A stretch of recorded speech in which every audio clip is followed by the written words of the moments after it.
السلام عليكم. رجعت لكم بوصفة جديدة. كل سنة وانتم طيبين ورمضان كريم عليكم. النهاردة هعمل معاكم المكشكشة اللي طالعة ترند جديد اليومين دول. انا هعملها لكم بأسهل طريقة بدون مكونات كتير وبدون اي حاجات معقدة متعرفوش تعملوها. لا، انا هخليكم تعملوها بكل سهولة. الاول هحتاج لفة جلاش زي ما انتوا شايفين كده. هفردها وهغطيها بفوطة علشان خاطر متنشفش. انا طول ما انا شغالة فيها مغطيها بفوطة. وديت الصينية اللي انا هعمل فيها. الاول بمسك الصينية وبحطها على الجلاش كده. بشوف المقاس المناسب. انا لقيتها واخدة نص ورقة الجلاش.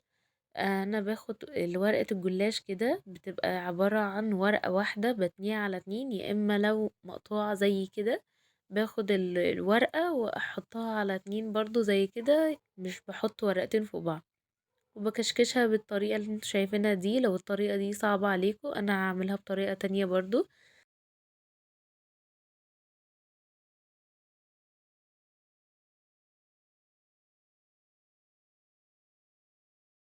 اخدت ورقة تانية ودهنتها على اتنين زي ما انتوا شايفين كده، وهعملها زي ما كنا بنعمل المروحة زمان بالورق بتاع الكراسة العادي. هعملها بالطريقة دي.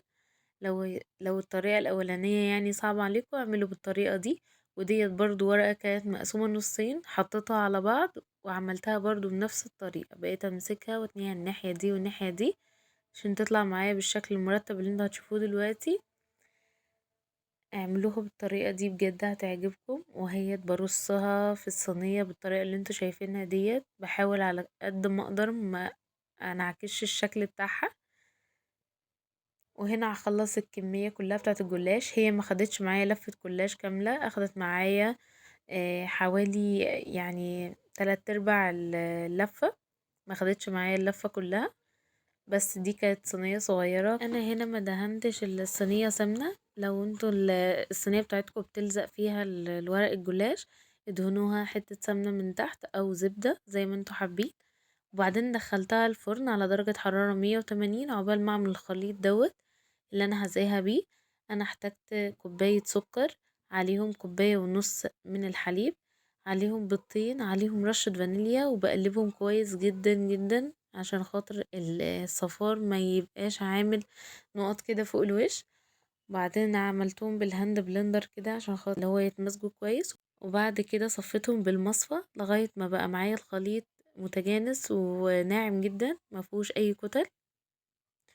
واحتجت كمان كوباية كبيرة من السمنة سيحتها على النار كده لغاية ما بقت دايبة معايا خالص.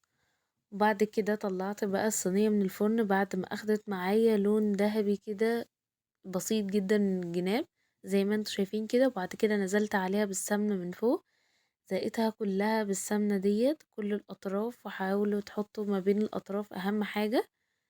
وبعد كده مسكت الصينية بقيت أجيبها يمين وشمال لغاية ما السمنة بقت في كل حتة في الصينية. بعد كده دخلتها الفرن تاني على الرف الأوسط برضه على درجة حرارة 180. وبعد كده طلعتها لما أخدت اللون الجميل اللي انتوا شايفينه ده، ونزلت عليها بقى بخليط الكاسترد اللي احنا عملناه دوت. هزقيها كلها بيه وبعد كده هدخلها تاني الفرن برضه على الرف الأوسط على درجة حرارة 180 لغاية ما تطلع معايا بقى بالشكل اللي انتوا شايفينه ده. بجد كانت تحفة جدا. لو انتوا حابين تقللوا كمية الكاسترد فيها ما تبقاش زي ما انتوا شايفين كده، ممكن تقللوا كمية الكاسترد بدل ما تحطوا كوباية ونص حليب وعليها كوباية سكر. ممكن تعملوها كوباية حليب عليها كوباية الا ربع سكر وبيضاية واحدة. بجد هتبقى معاكم برضو جميلة جدا ومش هتبقى مليانة كاستر زي ما انتوا شايفين كده. انا كنت حباها بالطريقة دي وبحب قوي اللي هي تبقى مليانة كاستر. عشان كده كترت الكمية. ممكن تقللوا الكمية براحتكم جدا وعلى حسب ذوقكم. بصوا كانت جميلة جدا وكانت شاربة من الكاسترد خالص. بصوا كانت تحفة، كانت مقرمشة من فوق من جوه طرية خالص وجوسي كده.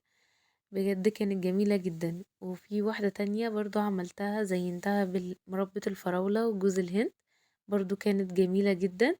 لو انتوا حابين لو مش بتحبوا المسكرات قوي، انا بحب الحاجة المسكرة جدا.